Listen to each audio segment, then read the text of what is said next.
Sair cedo, enfrentar trânsito carregado, ônibus e metrô lotado, trabalhar o dia inteiro e muitas vezes até estudar à noite. Essa é a situação de muitas pessoas.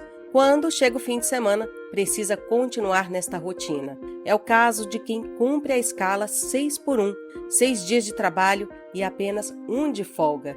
Aí não dá tempo para mais nada, eventos sociais perdidos, ter que escolher entre descansar ou cuidar da casa, cozinhar ou ficar com a família. Um dilema que o marceneiro Heron Gomes vive no dia a dia. De fato, trabalhar praticamente todos os dias traz um impacto físico e mental. Sobrecarrega o contexto do indivíduo, deixando o viver que se chama família se distanciar, né? O momento de lazer da instituição chamada família. Esse impacto na vida do indivíduo vai muito além do cansaço e da falta de tempo, com sérias consequências para a vida da pessoa, como enumera o procurador do trabalho, Raimundo Lima Ribeiro Júnior. A escala 6x1 possui 2 impactos negativos mais diretos e evidentes. O primeiro deles é o prejuízo à saúde e à segurança do trabalho, havendo a correlação clara entre tempo de trabalho e exposição a risco. Então, quanto menor a exposição ao risco do trabalho, menor a chance de um acidente ou de um adoecimento laboral. Sem falar que, ultimamente, diversas ferramentas tecnológicas têm sido utilizadas para aumentar o ritmo de trabalho e a exploração da energia do trabalhador. Nos últimos anos, tem crescido, inclusive, o aumento de afastamentos previdenciários e acidentários em razão de doenças mentais relacionadas ao trabalho.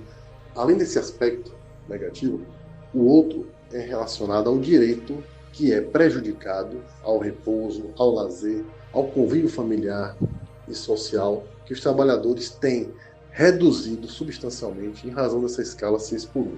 Coordenador Nacional de Defesa do Meio Ambiente, do Trabalho e da Saúde do Trabalhador e da Trabalhadora do Ministério Público do Trabalho, o procurador revela um cenário preocupante, em que a sobrecarga chega a ser ainda maior.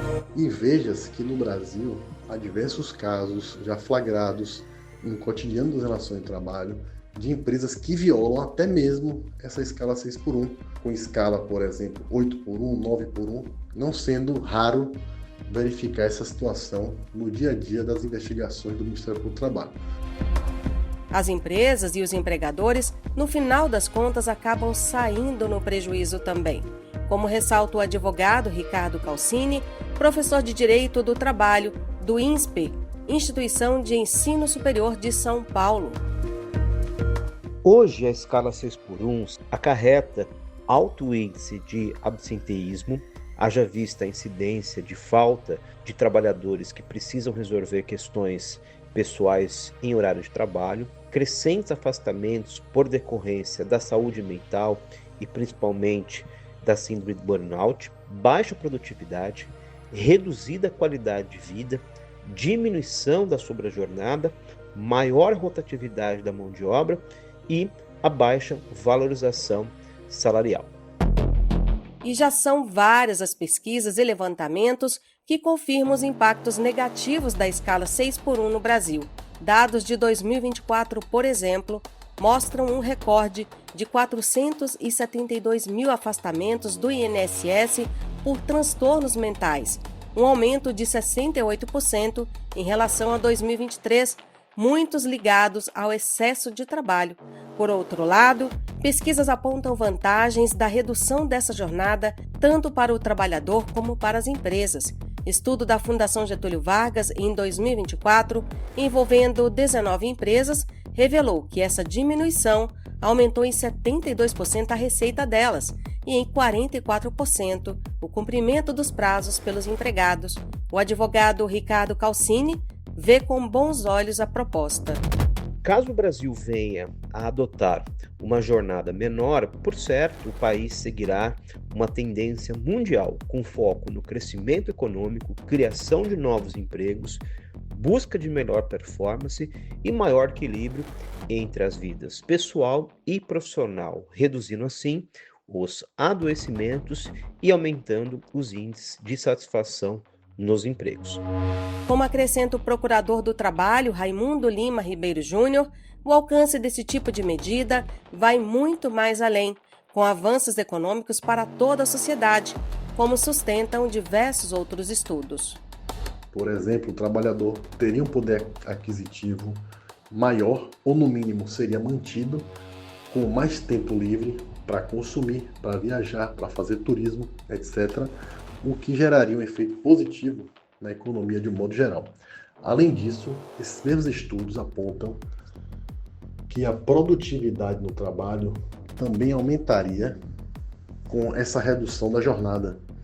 Isso, inclusive, tem sido experimentado por algumas empresas britânicas, por exemplo, já fizeram testes quanto a isso e verificaram que, por exemplo, houve uma maior produtividade no trabalho, uma redução do abstencionismo no trabalho, ou seja, os trabalhadores deixam de faltar ao trabalho porque tem mais tempo livre para o repouso e, consequentemente, conseguem produzir mais no seu dia a dia laboral. Então, esses impactos positivos são relevantíssimos para toda a economia do país. Além disso, reduziria os acidentes, os adoecimentos no trabalho, os quais impactam negativamente na previdência social e, por óbvio, nas contas governamentais. Lembra do Heron Gomes, o nosso personagem do início da reportagem? O brasiliense lamenta que ainda haja muitos empregadores e até políticos que não têm essa visão do presente e do futuro. Acabar com o trabalho finais de semana é um assunto complexo e polêmico. Abre aspas, polêmico na visão dos políticos, fecha aspas. A princípio, os empresários vão alegar prejuízo. De uma certa forma, eles não tomam prejuízo. Sempre terão nós, consumidores, sempre precisaremos deles. Seria até uma balela na parte dos empresários pequenos, médio ou grande porte. O mercado sempre será suprido por nós, consumidor. No Brasil, a ideia da redução da jornada ganhou força no Executivo e no Legislativo, sendo uma das principais bandeiras defendidas pelo Partido dos Trabalhadores e das Trabalhadoras, a PEC 148 de 2015, de autoria do senador Paulo Paim, do PT pelo Rio Grande do Sul, propõe a redução gradual da jornada de trabalho semanal de 44 para 36 horas, aprovada na Comissão de Constituição e Justiça do Senado em dezembro do ano passado. Se aprovada em plenário, a proposta de emenda à Constituição vai seguir para a Câmara dos Deputados, onde já é discutida. Deputado constituinte, o parlamentar petista ressalta como o país tem se beneficiado desse tipo de medida. Na Constituinte de 1988 é que nós conseguimos, com muita luta, reduzir de 48 para 44. Já queríamos ali as 40 horas semanais. Mas não foi possível. Os argumentos que eles usavam na época, os mesmos de hoje. Diziam que se reduzisse a jornada, como foi o caso, de 48 para 44, ia quebrar o país, ia gerar desemprego, as empresas iam à falência, nada disso aconteceu. Logo, não muito longe, o Lula assume a presidência da República e com essa jornada de 40 horas, o desemprego baixou para 4,5%, 5%. Mostra que é equivocado aqueles que dizem que redução de jornada pode reduzir empregos. Ao contrário, nós comprovamos com dados, com número, que a partir do momento que você reduz a jornada, os trabalhadores ficam mais, digamos, com mais condição física até de trabalhar. Melhora a produtividade, melhora a saúde, menos acidente no trabalho, menos rotatividade e ainda a moeda circula muito mais. Que segundo o Diese, só reduzindo de 44 para 40, serão 13 milhões de novos empregos. Segundo outra pesquisa do Data Senado de 2024, 84% dos trabalhadores acreditam que jornadas menores melhorariam a qualidade de vida. Como já argumentou aqui o procurador do Ministério Público do Trabalho, o órgão apoia a mudança. O MPT apoia as iniciativas do Parlamento Brasileiro que visam a redução da jornada de trabalho sem redução de salários, bem como a redução da escala 6x1. Inclusive participando de audiências públicas no Congresso Nacional e também de eventos promovidos pelas centrais sindicais e sindicatos profissionais que visam convencer a classe patronal, as empresas de modo geral, as entidades patronais e toda a sociedade da importância, da relevância para toda a sociedade que essa pauta representa. A redução da jornada de trabalho tem sido testada em países como a Islândia, Reino Unido, Alemanha, Bélgica, Nova Zelândia, Escócia, Espanha e Portugal. A gigante da tecnologia Microsoft no Japão adotou, por exemplo, a escala 4x3, 4 dias de trabalho e 3 de folga, e com isso aumentou em 40% a produtividade individual do trabalhador.